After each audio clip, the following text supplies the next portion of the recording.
What's going on, everyone? Welcome to the RA Visuals YouTube channel, where you'll always find high quality visuals and high quality tech. Now, what if I told you that you could get yourself into the world of custom mechanical keyboards for insanely cheap? And by insanely cheap, I mean just about 25 bucks after prime savings and a $5 coupon.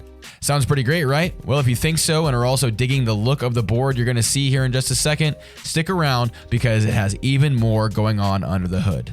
Are you tired of that annoying Windows activation watermark on your desktop?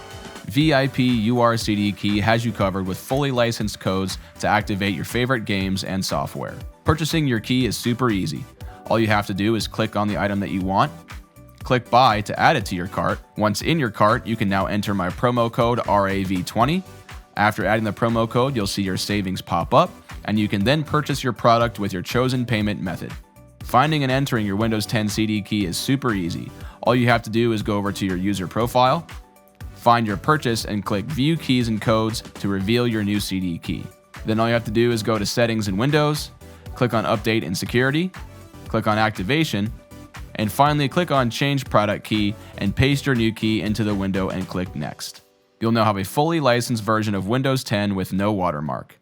Check the links in the description to start saving now.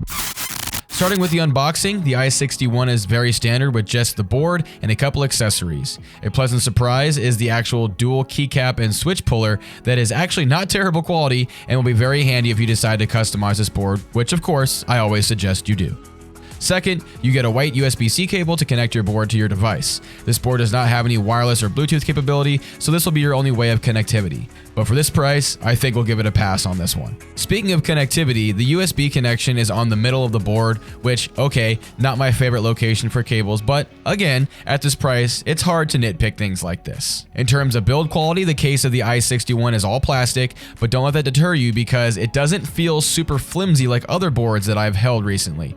It actually feels surprisingly solid and has some good weight to it, and you'll see why once we tear it down. The i61 comes with what I think are double-shot PBT keycaps. They feel a little bit thinner though than some I've tried, but still great nonetheless. They do not shine through, but the print on them looks very good, and they do not have some annoying font like a lot of other budget boards do. This board comes equipped with their own branded red linear switches, which I'm guessing are some sort of Otemu clone at first glance maybe. You can see here next to a Gatoron red that there is an obvious difference between them, but I can't completely be sure what it is. Either way, the PCB is fully hot swappable, so if you're not down with how the stock switches sound or feel, you can switch them out with pretty much any 3 or 5 pin switch that you'd like. The i61 also comes with full RGB lighting featuring north-facing LEDs, so those aftermarket keycap sets, especially budget ones, should be very easy to install. The RGB has a ton of cool customization options as well as a single color option, so matching your setup should be very easy. The board also has its own software to fully customize things, which is very cool as you typically don't find anything like this in a budget mechanical keyboard. So that's pretty much it as far as features go, so let's hear how this thing sounds in its stock form.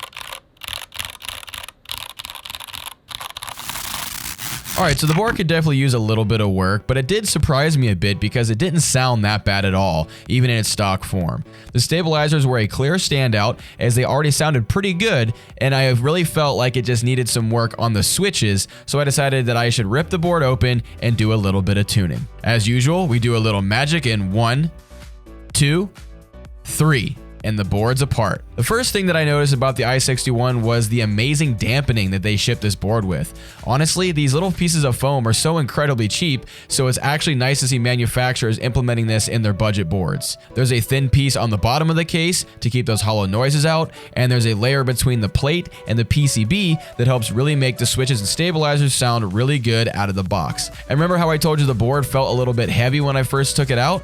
That's because the plate is actually all metal, so something like this in a budget board of this price is actually really cool to see. So even the PCB is all black, which most cheap boards like this are like some green weird colored PCB, so it's really nice that they took the attention to detail to do stuff like this. So with all the dampening basically already taken care of, I checked out the stabilizers and noticed that they are already factory lubed as well, so I just figured I'd give them a little clip job, so I quickly gave them a trim and they were ready to go.